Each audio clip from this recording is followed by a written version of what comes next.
pada 2023 akan gelap karena menghadapi resiko resesi. Inflasi menjadi salah satu indikator yang paling dicermati pada April kemarin. Halo 70% manusia di muka bumi, apa kabar kalian? Belakangan ini dunia sedang dikejutkan dengan sebuah berita tentang resesi yang diduga terjadi pada tahun 2023. Dunia akan gelap gulita serta mengalami perekonomian yang jatuh ke jurang. Dan yang sangat ditakutkan, Indonesia termasuk negara yang terkena dampaknya sangat besar. Namun apakah semua itu memang kenyataan ataukah hanya sebuah berita yang dibuat untuk menakut-nakuti semata?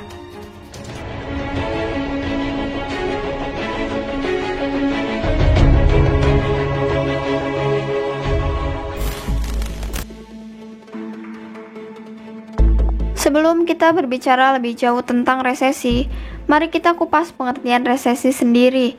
Menurut KBBI, resesi adalah kelesuan atau menurunnya kegiatan dagang, industri, dan sebagainya.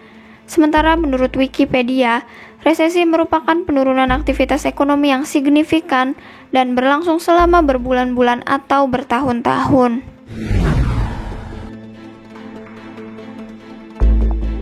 Penyebab resesi dipicu oleh banyak hal, salah satunya adalah guncangan ekonomi yang mendadak. Maksud dari kata mendadak adalah seperti pandemi COVID-19 yang sedang kita lewati, dan mungkin sebelumnya tidak pernah terpikirkan oleh sebagian besar pengamat ekonomi. Kehadirannya secara tiba-tiba dan tidak pernah terduga, memberikan pukulan telak terhadap berbagai sektor di negara-negara dunia. Resesi juga bisa disebabkan karena inflasi yang tidak terkendali, contohnya negara Sri Lanka yang kini telah bangkrut, dan salah satu alasannya akibat tingkat inflasi yang sangat tinggi.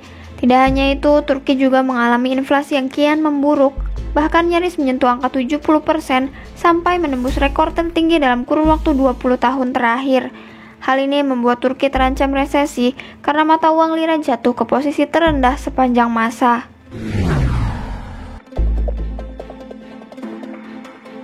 Lantas mengapa dunia dikatakan akan gelap gulita? Dana Moneter Internasional atau disingkat IMF telah mengeluarkan himbauan yang cukup mengkhawatirkan. Lembaga itu mengingatkan bahwa di tengah carut-marut ekonomi global dan inflasi yang semakin melambung, tahun 2023 akan membuat sebagian orang dalam kondisi perekonomian yang menyakitkan. Ternyata tidak hanya akibat pandemi, dampak invasinya Rusia ke Ukraina juga menjadi faktor yang bisa memicu terjadinya resesi global. Perang antar kedua negara itu tidak hanya melibatkan dua pihak saja, karena sampai saat ini efek samping dari peperangan jelas dirasakan di seluruh belahan dunia. Bahkan tiga raksasa ekonomi terbesar seperti Amerika Serikat, Uni Eropa, dan Cina kini sedang mengalami kelambatan ekonomi.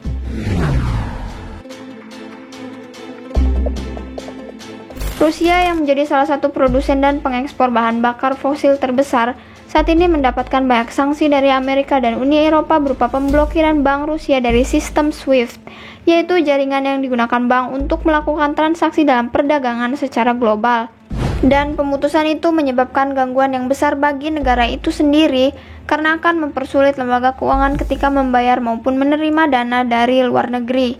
Sementara Rusia bisa dikatakan sangat bergantung pada sistem ini untuk sektor perminyakan dan gasnya.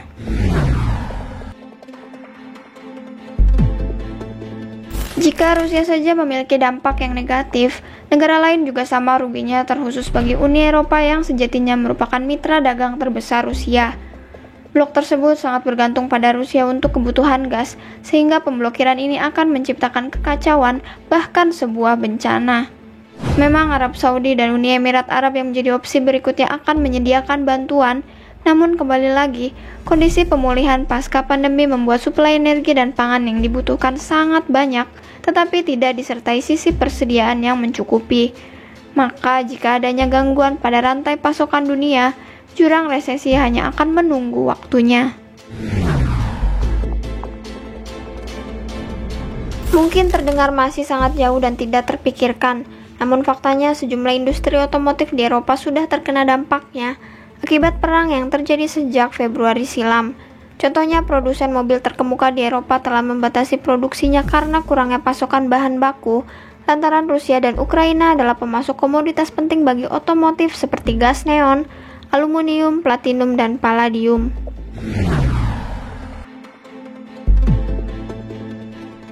Beberapa petinggi Indonesia bahkan sudah membicarakan hal ini.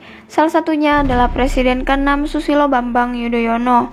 Pada utasan di Twitter, beliau memberitahu tentang kabar buruk dunia, yakni resesi ekonomi global yang pasti semakin memukul kehidupan semua bangsa. Tak lupa juga beliau mengingatkan agar para pemimpin negara menurunkan egonya dan harus berupaya untuk menyelamatkan dunia. Победы! Ура!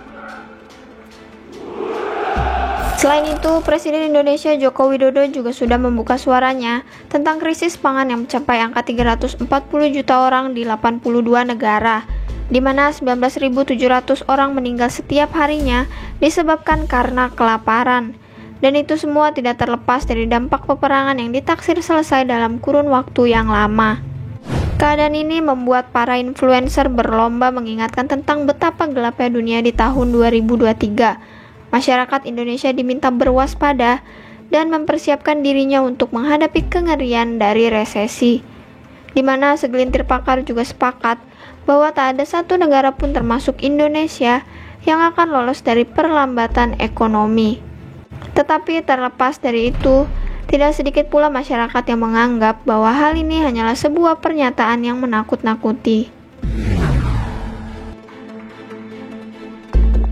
Lantas apa yang terjadi pada Indonesia jika benar mengalami resesi? Pertama adalah kenaikan biaya hidup. Kalian tahu bahwa bahan makanan pokok telah naik lebih dulu, disusul oleh kenaikan BBM pada bulan September silam. Kembali lagi bahwa semua itu masih berkaitan dengan perang Rusia-Ukraina yang menimbulkan gejolak pada harga minyak dan pangan. Beberapa daerah di Cina yang juga masih menerapkan kebijakan lockdown ternyata juga menyebabkan terganggunya alur perdagangan internasional. Kedua, adanya PHK dan lapangan kerja yang langka. Semenjak pandemi, jelas para pelaku usaha terkena imbas yang sangat besar. Selain terpaksa harus beradaptasi dengan menurunkan produksi barang dan jasa, mereka juga harus mengurangi jumlah jam kerja berikut jumlah karyawannya. Terkhususnya bagi yang bekerja pada e-commerce dan perusahaan berbasis digital, belum lama ini Shopee melakukan PHK besar-besaran. Hal itu akan membuat para pencari kerja semakin harus berkompetisi di tengah lapangan kerja yang semakin pula menipis. Yang ketiga adalah kenaikan suku bunga.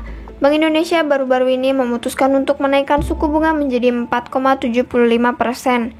Pengamat menilai kebijakan itu bisa berdampak positif maupun negatif pada perekonomian nasional. Dampak positifnya, kenaikan ini dapat memperkuat ketahanan kurs rupiah terhadap penguatan dolar Amerika. Tetapi bagi pelaku usaha dan perbankan akan memicu peningkatan bunga pinjaman. Masyarakat yang mencicil rumah, mobil, ataupun barang-barang lain dengan metode cicilan diwanti-wanti untuk mengantisipasi karena suku bunga kredit akan mengalami kenaikan menyusul kenaikan suku bunga Bank Indonesia.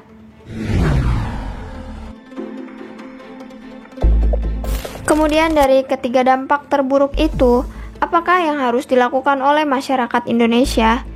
Tidak perlu panik, sejatinya Indonesia pernah mengalami resesi sebanyak 3 kali pada tahun 1963, 1998, serta tahun 2020 dengan penyebab dan efek yang berbeda. Resesi pertama dipicu karena hiperinflasi, di mana kondisi Indonesia dikucilkan dari dunia internasional, dan salah satu penyebabnya adalah karena keluar dari keanggotaan PBB.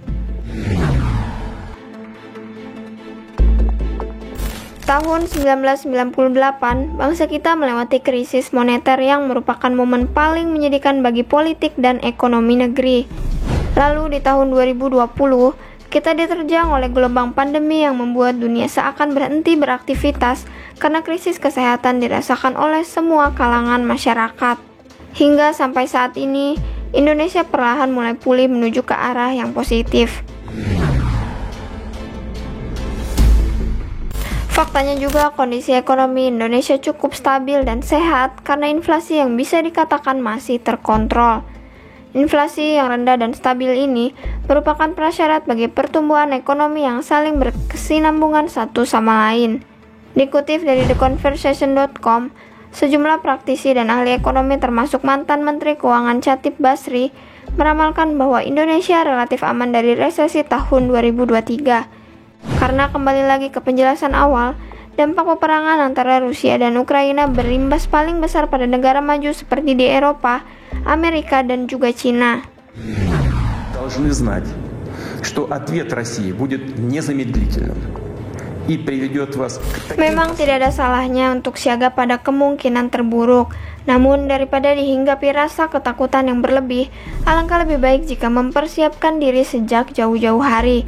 Dimulai dari mencoba untuk mengerem dalam memberi barang-barang yang sifatnya sekunder atau tersier, memperbanyak dana darurat, serta diiringi juga dengan menghindari pinjaman, terutama terhadap barang-barang yang sifatnya konsumtif. Mungkin memang terasa sulit pada awalnya, namun kita harus berusaha secara perlahan sambil berharap bahwa Indonesia dijauhkan dari segala bencana jurang resesi.